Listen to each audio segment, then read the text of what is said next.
আসসালামু আলাইকুম। সংবাদে আপনাদের সবাইকে স্বাগত জানাচ্ছি। আমি ফিরোজ তোহা। শুরুতেই সংবাদ শিরোনাম। বাংলাদেশের সর্বশেষ গুরুত্বপূর্ণ আপডেট সংবাদে আপনাকে স্বাগত। শুরুতেই সংবাদ শিরোনাম, পরে বিস্তারিত। প্রথমে জানাবো, রুমিন ফারহানা বিএনপির আওয়ামী বিষয়ক সম্পাদক বললেন হাসনাত আবদুল্লাহ। জাতীয় নাগরিক পার্টি এনসিপির দক্ষিণাঞ্চলের মুখ্য সমন্বয়ক হাসনাত আবদুল্লাহ বলেছেন, ব্যারিস্টার রুমিন ফারহানা বিএনপির আওয়ামী বিষয়ক সম্পাদক হিসেবে কাজ করছেন। শেখ হাসিনার সময় তিনি আওয়ামী লীগের কাছ থেকে বিভিন্ন ফ্ল্যাট ও সুবিধা নিয়ে তিনি সবসময় আওয়ামী লীগের দালালি করতেন। এরপর জানাবো, পিআরের ভিত্তিতে আগামী নির্বাচন হতে হবে বললেন ডাক্তার তাহের। বাংলাদেশ জামাত ইসলামের নায়েবে আমির ডাক্তার সৈয়দ আবদুল্লাহ মোহাম্মদ তাহের বলেছেন, পিআরের ভিত্তিতে আগামী জাতীয় নির্বাচন অনুষ্ঠিত হবে। আজ রাজধানীর ইঞ্জিনিয়ার্স ইনস্টিটিউশনের সেমিনার হলে the forum of engineers and architectures Bangladesh FEAB আয়োজিত অভ্যুত্থান পরবর্তী বাংলাদেশে জাতীয় সংসদ নির্বাচনে প্রতিনিধিত্বমূলক অংশগ্রহণ পিআর পদ্ধতির আবশ্যকতা শীর্ষক সেমিনারে প্রধান অতিথির বক্তব্যে তিনি এসব কথা বলেন। এদিকে ছাত্রদলের ভিপি প্রার্থীর বিরুদ্ধে আচরণবিধি লঙ্ঘনের লিখিত অভিযোগ। বিএনপির ছাত্রদলের ঢাকা বিশ্ববিদ্যালয় কেন্দ্রীয় ছাত্র সংসদ ডাকসু নির্বাচনের নির্বাচনী আচরণবিধি লঙ্ঘনের অভিযোগ উঠেছে বিএনপির ছাত্রদলের বিরুদ্ধে। ছাত্রদলের সমর্থিত প্যানেলের সহসভাপতি ভিপি প্রার্থী আবিদুল ইসলাম খান আবাসিক হলের রিডিং রুমে তিনি প্রবেশ করে শিক্ষার্থীদের সঙ্গে পড়াশোনা চলাকালীন কর্মর্দন ও কোলাকুলি করে দোয়া চেয়ে আচরণবিধি লঙ্ঘন করেছেন। এদিকে বৈদেশিক মুদ্রার রিজার্ভ আরও বেড়েছে।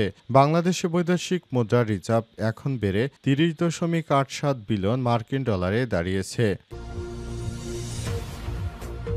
এবং সর্বশেষ জানাবো, ঢাকা বাইপাস এক্সপ্রেসওয়ের আংশিক উদ্বোধন। নিজের নাম থাকায় ফলক উন্মোচন না করে সেতু উদ্বোধন করলেন উপদেষ্টা ফাউজুল করিম। সড়ক ও সেতু মন্ত্রণালয়ের উপদেষ্টা ফাউজুল কবির খান গাজীপুর ঢাকা বাইপাস এক্সপ্রেসওয়ের 18 কিলোমিটার প্রকল্পের উদ্বোধনকালে নাম ফলকে তার নাম থাকায় ক্ষুব্ধ প্রতিক্রিয়া ব্যক্ত করেছেন। পরে তিনি ফলক উন্মোচন না করে ফিতা কেটে মোনাজাত করে উদ্বোধন করেন। প্রিয় দর্শক, এতক্ষণ শুনছিলেন সংবাদ শিরোনাম, এবারে বিস্তারিত।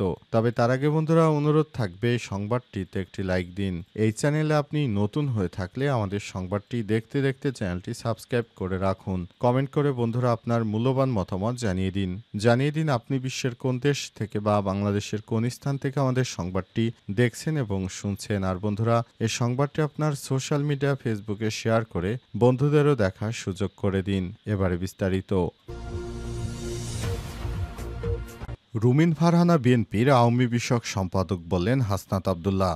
জাতীয় নাগরিক পার্টি এনসিপির দক্ষিণাঞ্চলের মুখ্য সমন্বয়ক হাসনাত আবদুল্লাহ বলেছেন, ব্যারিস্টার রুমিন ফারহানা বিএনপির আওয়ামী বিষয়ক সম্পাদক হিসেবে কাজ করছেন। রোববার সংসদীয় আসনের সীমানা নির্ধারণ শুনানিতে মারামারির ঘটনায় এনসিপি নেতা আতাউল্লাহ আহতের ঘটনায় অভিযোগ তুলে সব মন্তব্য করেছেন হাসনাত আবদুল্লাহ।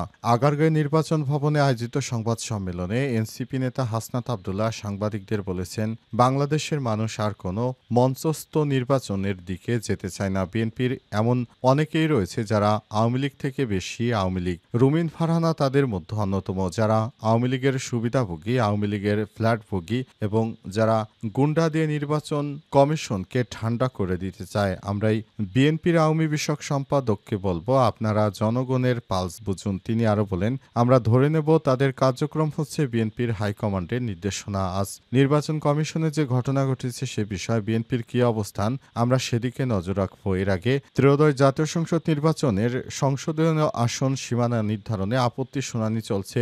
নির্বাচন কমিশন ইসি শুনানির প্রথম দিন প্রধান নির্বাচন কমিশনার CCMM নাসির উদ্দিন এবং অন্যান্য নির্বাচন কমিশনারের সামনে ব্রাহ্মণবাড়িয়া 2 ও 3 আসনে শুনানিতে অংশ নেওয়া ব্যক্তিরা এক পর্যায়ে হাতাহাতিতে জড়িয়ে পড়ে। এতে এনসিপি নেতা আতাউল্লাহ এই ঘটনায় আহত হয়েছেন বলে অভিযোগ উঠেছে। পিয়ারের ভিত্তিতে আগামী নির্বাচন হতে হবে বলেন ডাক্তার তাহের। বাংলাদেশ জামাত ইসলামের নায়েবে আমির ডাক্তার সৈয়দ আব্দুল্লাহ মোহাম্মদ তাহির বলেছেন, পিয়ারের ভিত্তিতে আগামী জাতীয় সংসদ নির্বাচন অনুষ্ঠিত হতে হবে। রোববার রাজধানী ইঞ্জিনিয়ারিং ইনস্টিটিউশন সেমিনার হলে the forum of engineers and architecture Bangladesh EAB আয়োজিত অভ্যুত্থান পরবর্তী বাংলাদেশ জাতীয় সংসদ নির্বাচনে প্রতিনিধিত্বমূলক অংশগ্রহণ পিয়ার পদ্ধতির আবশ্যকতা শীর্ষক সেমিনারে প্রধান অতিথির বক্তব্যে তিনি এই কথা বলেছেন। তিনি আরও বলেন, পুরনো সিস্টেমে ফেরত যাওয়ার জন্য বিদেশিদের প্রেসক্রিপশন ফলো করার জন্য জুলাই আন্দোলনে ছাত্র জনতা জীবন দেয় নাই। মানুষের প্রত্যাশা আগে সংস্কার, তারপর নির্বাচন। অধ্যাপক ইউনূস একটি আন্তর্জাতিক মানে নির্বাচন দেওয়ার কথা বলছেন, কিন্তু তার আলামত আমরা দেখতে পাচ্ছি না। তিনি যদি গ্রহণযোগ্য নির্বাচন দিতে ব্যর্থ হন, তাহলে তার গায়ে কলঙ্কের দাগ অঙ্কিত হয়ে যাবে। ফোরামের সভাপতি ইঞ্জিনিয়ার গোলাম মোস্তফার সভাপতিত্বে এবং পরিকল্পনাবিদ মোহাম্মদ সিরাজুল ইসলামের পরিচালনায় অনুষ্ঠানে উদ্বোধনী বক্তব্য রাখেন জুলাই আন্দোলনের প্রথম প্রকৌশলী শহীদ ইঞ্জিনিয়ার জাহিদুজ্জামান তানভীর, পিতা ইঞ্জিনিয়ার শামসুজ্জামান। কিনোট স্পিকার হিসেবে ছিলেন ইউনিভার্সিটি অব ভার্জিনিয়ার post doctoral fellow doctor Shibbir Ahmed এবং বিশেষ অতিথি হিসেবে উপস্থিত ছিলেন engineers institution Bangladesh vice president HRD engineer Sheikh Alamin. ছাত্রদলের ভিপি প্রার্থীর বিরুদ্ধে আচরণবিধি লঙ্ঘনের লিখিত অভিযোগ। ঢাকা বিশ্ববিদ্যালয়ের কেন্দ্রীয় ছাত্র সংসদ ডাকসু নির্বাচনে ফের নির্বাচনী আচরণবিধি লঙ্ঘনের অভিযোগ উঠেছে। ছাত্রদল সমর্থিত প্যানেলের সহসভাপতি ভিপি প্রার্থী আব্দুল ইসলাম খান আবাসিক হলের রিডিং রুমে পাঠকক্ষে প্রবেশ করে প্রচারণা চালিয়েছেন বলে অভিযোগ পাওয়া গেছে। এ নিয়ে নির্বাচন কমিশনের কাছে লিখিত অভিযোগ দাখিল করা হয়েছে। অভিযোগ অনুযায়ী গত 23 আগস্ট বিকেলে আবিদুল ইসলাম খান অমর 21 হলের রিডিং রুমে প্রবেশ করে শিক্ষার্থীদের সঙ্গে কর্মর্দন ও কোলাকুলি করেন। উপস্থিত শিক্ষার্থীদের কাছে নিজের পরিচয় তুলে ধরেন এবং দোয়া চান। এ সময় তার সঙ্গে ছিলেন ছাত্রদল সমর্থিত প্যানেলের আন্তর্জাতিক বিষয়ক সম্পাদক পদে মনোনীত প্রার্থী মোহাম্মদ মেহেদী হাসান। গণমাধ্যমের ভিডিওতে এমনটি দেখা গেছে।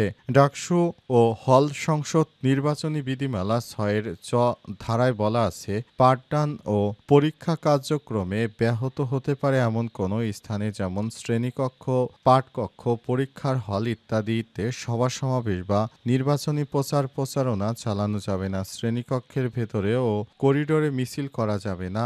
এ বিধি অনুযায়ী রিডিং রুমে প্রচারণা চালানো নির্বাচনী আচরণবিধি লঙ্ঘন হিসেবে গণ্য করা হবে। জানতে চাইলে প্রধান রিটার্নিং কর্মকর্তা অধ্যাপক ডক্টর মোহাম্মদ জসিমউদ্দিন জানান, অমর 21 হলে এমন একটি অভিযোগ লিখিতভাবে আমাদের কাছে এসেছে। আমরা নির্বাচন কমিশন বসে তদন্ত করে প্রয়োজনীয় সিদ্ধান্ত নেব। এছাড়াও বিএনপির নেতা কর্মীরা এখন অনেক উচ্ছৃঙ্খল হয়ে গেছে। বৈদেশিক মুদ্রার রিজার্ভ আরও বেড়েছে।